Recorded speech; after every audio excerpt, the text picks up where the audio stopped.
Filistin davası, Filistinlilerin sadece kendi başlarına onların davası diyeceğimiz bir mesele değil. Mescid-i Aksa, Kudüs, ümmetin sorunudur, ümmetin derdidir. Siyonistlerin yeni yaptığı bir şey değil. Her yıl Ramazan mutlaka bir gerekçe, bir bahane buluyor ve sürekli saldırıyor. Yani aslında karar önceden verilmiş, buna gerekçe, kılıf buluyorlar. Bu bizim yeni gördüğümüz bir şey değil. Siyonistler ahlaksız bir şekilde, acımasız bir şekilde, hiçbir akla, vicdana, inanca sığmayacak bir bakış açısıyla tamamen şiddete odaklı her Ramazan yaptığını yapıyor maalesef. O yüzden artık bunun karşısında belki de Müslümanların kendi konumunu, durduğu yeri, tavrını, tarzını belirlemesi lazım. Onlar kimi nasıl katledeceklerini planlı bir şekilde her yıl, her Ramazan gerçekleştiriyor.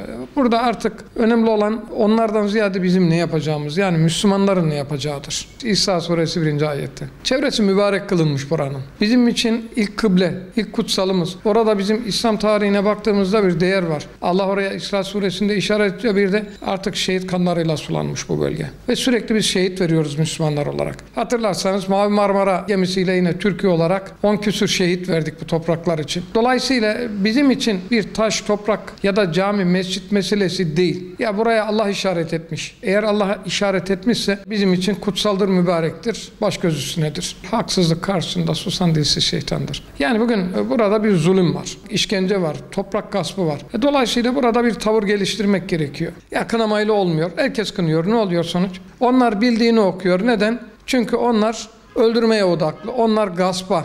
O zaman Müslümanlar birlik, beraberlik içerisinde olmalı ve neden desteklemeliyiz Filistin'i, direnişi? Ya adı üzerinde burada dağdan gelmişler, bağdakini kovuyorlar. Yüce kitabımızda işaret ediyor. Bunlar peygamberin diliyle lanetlenmiş bir topluluk. Bunlar o zihniyeti sürdürdüğü için biz karşıyız. Yoksa Yahudi oldukları için, farklı bir inanç mensubu oldukları için karşı değiliz. Onların biz zulmüne, Siyonizme karşıyız, katillere karşıyız. Ve dünya 3 maymun oynuyor. Bu yıllardır böyle. Yani ben çocukluğumdan beri bildim bileli bu böyle. Sürekli onlar saldırıyor ve biz sadece kınamayla geçiştiriyoruz. Dolayısıyla burada bir haksızlık var, hukuksuzluk var, gasp var. Burada bir zulüm işleniyor. Dolayısıyla buna karşı tavrımız net olması lazım. Bugün Filistin direnişini neden destekleyeceğiz? Şunun için destekleyeceğiz. Sürekli katliam var. O halde burada onlar şiddet uyguluyorsa buna karşı gül atacak hali yok. Ki maalesef şu an masa başı açıklamalarla geçiştiriyor dünya güçleri. O halde burada buna karşı bir direnç gerekiyor. Onların anladığı dil, nasıl silah kullanıyorlarsa bunlara karşı evet bir güç kullanılmalı. Tabii bu ferdi değil. Devletler arası yaptırımları uygulayacak ve gerekirse evet silahla mücadele olacak. Biz bunun ismine zaten cihat diyoruz. Filistin haklı davasında direniş gösteriyor. Saldırı karşısında kendisini savunuyor ve biz buna cihat diyoruz. Çünkü saldırıyı yapan sürekli onlar. O halde biz bu insanlara gerçekten maddi manevi destek çıkmamız gerekiyor. Bir de biz aslında hafife alıyoruz. Boykot da önemli bir olay. Boykot da uygulanmalı. Zaten ülkeler de bunu yapmıyor ama biz hafife alıyoruz. Ülkeler birbirine ambargo uygulamıyor mu? Eğer bir yere suçlu bulmuşsa veya onu bastıracaksa ne yapıyor? Ambargo uyguluyor. O halde biz de bireysel olarak gideriz, İsrail ürününü almayız. Burada da çok dağınık değil, belli başlı ürünler, yani ekonomik olarak bunlara karşı tavrımızı netleştirmeliyiz. Bu noktada net olması gereken açıkçası Müslümanlardır. Küfür milleti tektir. Biz onların yine kitaba baktığımızda İslam'a, Müslümanlara karşı düşmanlık edenlerin önünde gelenler kimdir? Yahudiler ve şirk koşanlardır Allah. Bunlar da birleşmiş. Küfür milleti tek. Yani biz onların dinlerine girmedikten sonra asla razı olmayacak. Bunu Yüce Yaratan söylüyor. Allah onların psikolojisini, beyin gerisini zaten açıklıyor ve buna göre hareket etmemizi söylüyor. Dağılmayın, ayrılmayın diyor. Eğer böyle bir duruma düşerseniz gücünüz dağılır diyor. Çünkü yarattığı kulları biliyor. Biz gücümüzü dağıtmışız. Onlar küfründe birleşiyor. Problem aslında bizde. Bizim dağınıklığımız onların gücü haline gelmiş. Bunlar kitaba saygısızlar, peygambere saygısızlar, inanca saygısızlar, mabete saygısızlar. Ve bunu somut olarak, pratik olarak zaten uyguluyorlar. Dediğim gibi 3 maymun oynuyorlar. Onlar tavrını netleştirmişler. Bakın bir açıklaması var mı? Ya kadın demiyor, yaşlı demiyor, çocuk demiyor, engelli demiyor. Şiddet kullanıyor, silah kullanıyor. Ondan sonra dönüp bir de utanmadan tekrar karşı tarafı terörize etmeye ya da terörle tanımlamaya çalışıyorlar. O yüzden onlardan hiçbir zaman zeytin dalı beklemeyeceğiz, beklememeliyiz. Bakın Rusya-Ukrayna savaşında ne yapıyor şu an Batı? Silah yoğuyor, maddi destek veriyor. Peki burada olan ne?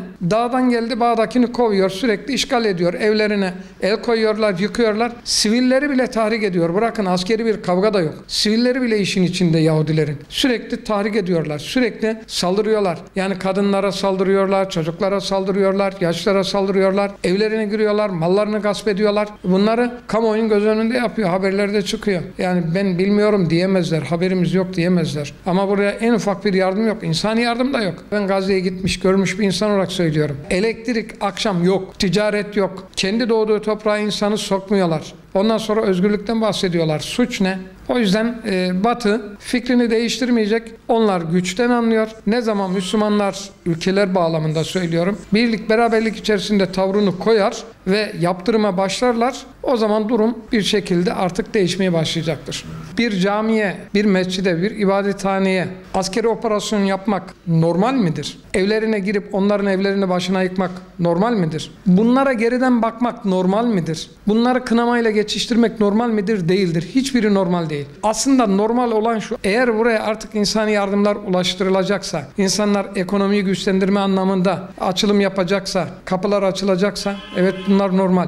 İslam ülkeleri, Müslümanlar artık birbirine karşı adım atması lazım. Çünkü biri diğerini kışkırtıyor, biri diğerini kışkırtıyor. Kendi aramızda kavga ettiriyorlar. Ondan sonra da diğer tarafta gaspa devam ediyorlar. Normal olan şudur: Müslümanların bir araya gelecek, İslam İşbirliği Teşkilatı sözde değil özde bir araya gelecek ve gerçekten işbirliği yapacak. Yani hem askeri hem ekonomi hem ticari tüm boyutlarıyla işbirliği içerisine girecek. O zaman biz normalleşmeye başlayacağız. Kendi mahkemeni kur, kendi birliğini kur, kendi dayanışmanı gerçekleştir. Bak bakalım bundan sonra ne Mescid-i Aksa'ya ne de başka bir yerde böyle işgal, tecavüz, işkence, operasyon var mı yok mu?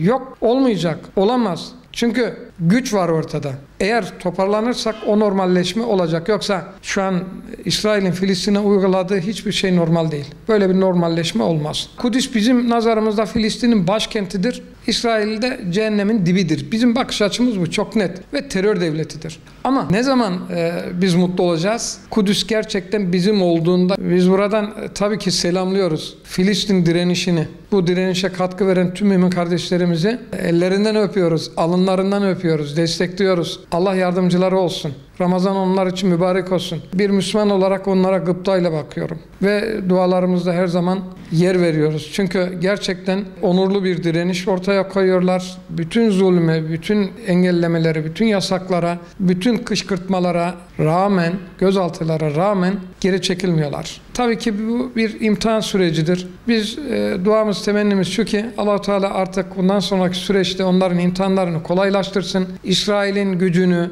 ve onları destekleyenlerin tamamının gücünü bertaraf etsin, yerle bir etsin ve İslam ümmetinin birliği, beraberliği için onlara zaferler nasip etsin. Önümüzdeki gelecek yüzyılların artık İslam yüzyılı olmasını, gerçekten lafta olmayan bir barışın tesis edildiğini bizim ellerimizle orada Mescid-i Aksa içerisinde dualaştığımız, ibadet ettiğimiz Ramazan bayramını bir gün orada bayramlaştığımız bir gün olarak temenni duasıyla diyelim. Allah yardımcılar olsun.